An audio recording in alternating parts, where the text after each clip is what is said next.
মাদক, জুয়া, কিশোর গ্যাং এবং নারী নির্যাতন সহ সব ধরনের অপরাধ রুখে দিয়ে একটি নিরাপদ সমাজ গড়তে ঢাকার ধামরাইয়ে অনুষ্ঠিত হলো কমিউনিটি পুলিশিংয়ের বিশেষ মতবিনিময় ও পরিচিতি সভা। রোববার ধামরাই থানা কম্পাউন্ডে আয়োজিত এই সভায় প্রধান অতিথি ছিলেন ঢাকা ২০ আসনের সংসদ সদস্য আলহাজ তমিজউদ্দিন।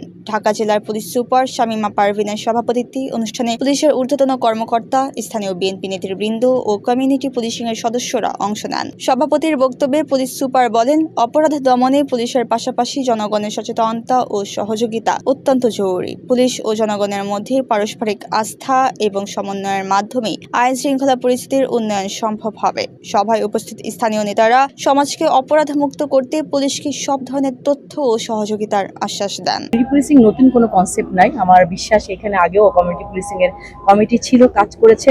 আর আমাদের যে কমিউনিটি পুলিশিং এর নীতিমালা আছে, এটা আপনাদের কাছেও দিয়ে দিব আমরা। কমিউনিটি পুলিশিং এর বেসিক্যালি কাজ হচ্ছে পুলিশ এবং জনগণ যৌথভাবে কাজ করবে আইন শৃঙ্খলা পরিস্থিতি সুন্দর রাখতে এবং অপরাধ দমনের ক্ষেত্রে। এখানে আলাদাভাবে যে কোনো আপনার পুলিশ জনগণকে যে অ্যারেস্ট ক্ষমতা বা সার্চিং ক্ষমতা এ ধরনের কিছু বিষয় না। বিষয়টা শুধু আপনারা তথ্য দিয়ে আমাদেরকে সহযোগিতা করবেন, আমাদের সাথে পাশে থেকে। তো আজকে যারা কমিটিতে আছেন তারা আমাদের পুলিশের জন্য লাইক আপনাদের এলাকায় সবাইকে চিনেন। ধরেন একটা ইউনিয়নে যে কমিউনিটি পুলিশে আছে, তো ওই ইউনিয়নের লোক, সে সবাইকে জানে, সে জানে ওখানে কোথায় অপরাধ হতে পারে বা কারা অপরাধের সাথে যুক্ত।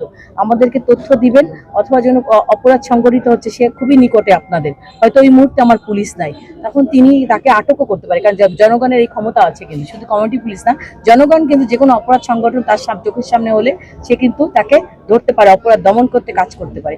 আমাদেরকে তথ্য দিলে আমরা সেখানে চলে যাব, অথবা তারা নিয়েও পিক করে আমাদের কাছে দিতে পারেন। এই কারণে কমিউনিটি পুলিশটা কাজ করবে এভাবে। আরো কিছু বিষয় আছে, ইন ডিটেলস আপনাদেরকে আমরা কমিউনিটি পুলিশ নীতিমালাটা দিয়ে দিব।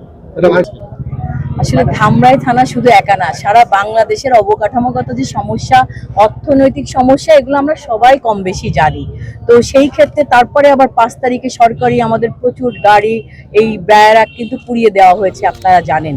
তো সেইখান থেকে বর্তমান সরকার, আমাদের মাননীয় সংসদ সদস্য, উনিও বিষয়টা অবগত আছেন। উনি আমার সাথে সবসময় ফোনে কথা হয়, উনিও আমাকে বলেছেন। তো আরো স্কুলে যেহেতু আমাদের কিছু থানা পৌরসভা আমাদের প্রত্যেকটা ইউনিয়ন ওয়ার্ডে আমাদের কমিটি আছে, এবং আমাদের যে নিজেদের আইন শৃঙ্খলা পরিস্থিতি যারা বাহিনী আছে তাদের পাশাপাশি আমাদের নিজেদেরও কিন্তু কমিটি আছে। সে কমিটি ইতিমধ্যে কাজ করেছে। আপনার গত ৪ মাস ধরে আমাদের সংগঠনের নেতাকর্মীরা পুলিশকে এবং আইন শৃঙ্খলা বাহিনীর প্রত্যেক সদস্যকে সহযোগিতা করে তাদের নিরাপত্তা দিচ্ছে, সামাজিক নিরাপত্তা বাড়াচ্ছে এবং মাদক নির্মূলের পিছনে কাজ করছে। আশা করি ইনশাল্লাহ আগামীতে আরো ভালো কিছু দেখতে পাবেন। আসলে এই সমস্যা কিন্তু আজকে সৃষ্টি হয়নি, এই সমস্যাটি দীর্ঘদিন ধরে সৃষ্টি হয়েছে। বিশেষ করে ফ্যাসিস্ট সরকারের আমলে দেশের সব কিছু ধ্বংস করে ফেলা হয়েছিল, তার মধ্যে অন্যতম ছিল এই মাদকটা। জাতিকে ধ্বংস করার জন্য শিক্ষা এবং এই মাদক, এই দুইটাকে এমনভাবে ছাড় দেওয়া হয়েছিল যাতে করে বাংলাদেশ আর কোনোদিন তার নিজের মেরুদণ্ডকে খাড়া করে দাঁড়াতে না পারে, এই ধরনের একটা ব্যবস্থা কিন্তু হয়েছে। সেখান থেকে উত্তরণের জন্যই আপনারা দেখেছেন আমাদের প্রিয় নেতা যখন লন্ডনে ছিলেন তখন কিন্তু উনি প্রথম আমাদেরকে নির্দেশ দিতেন, এবং কথা ছিল দেশ মেরামত করতে হবে, আগে দেশ মেরামতের কাজটাই আগে নিতে হবে। আমাদের প্রিয় নেতা সেই দেশ মেরামতের কাজ শুরু করেছেন, যারই ধারাবাহিকতায় আমরা মনে করেছি, আমাদের দল মনে করেছে, আমাদের সরকার মনে করেছেন যে আপনারা দেখেন শিক্ষা খাতে এই বাজেটে ইতিহাসের সবচেয়ে বেশি বরাদ্দ দেওয়া হয়েছে, যেটা কোনোদিন দেওয়া হয়নি। আপনি স্বাস্থ্য খাতের কথা চিন্তা করেন, আপনি প্রতিরক্ষা চিন্তা করেন, আপনি অত্যন্ত গুরুত্বপূর্ণ যে কাজগুলো সেগুলো খেয়াল করেন, এবং স্বচ্ছতা ফিরিয়ে আনার জন্য আপনারা দেখেছেন ইতিমধ্যেই হতদরিদ্রদের, যারা কৃষক পরিবারের হতদরিদ্র মানুষ, তাদের মধ্যে কিন্তু ফ্যামিলি কার্ড চালু হয়েছে। আপনি জেনে খুশি হবেন, আমার জানা মতো এই চলতি মাসেই আমার নির্বাচনী এলাকা ঢাকা ২০ ধামরাইয়ের মানুষও আমার ফ্যামিলি কার্ড পেতে যাচ্ছে। এই ধরনের সংবাদ আমার কাছে আছে। অতএব একটু সময় দিবেন, আমার সরকারের বয়স হলো ৪.৫ মাস। এই ভয়ঙ্কর দেশটাকে ধ্বংসপ্রাপ্ত একটা দেশ, যে দেশ থেকে ইতিমধ্যে আমাদের কাছে যে খবর আছে আপনারাও জানেন, ২৮ লক্ষ কোটি টাকার উপরে শুধু পাচার হয়ে গেছে।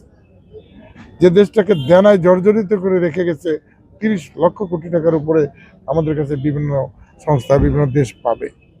এবং এটাও আপনারা দেখেছেন, একটি টিকা অর্থাৎ হামের একটা টিকার টাকাও রেখে যায় না, টিকাটাও রেখে যায় না।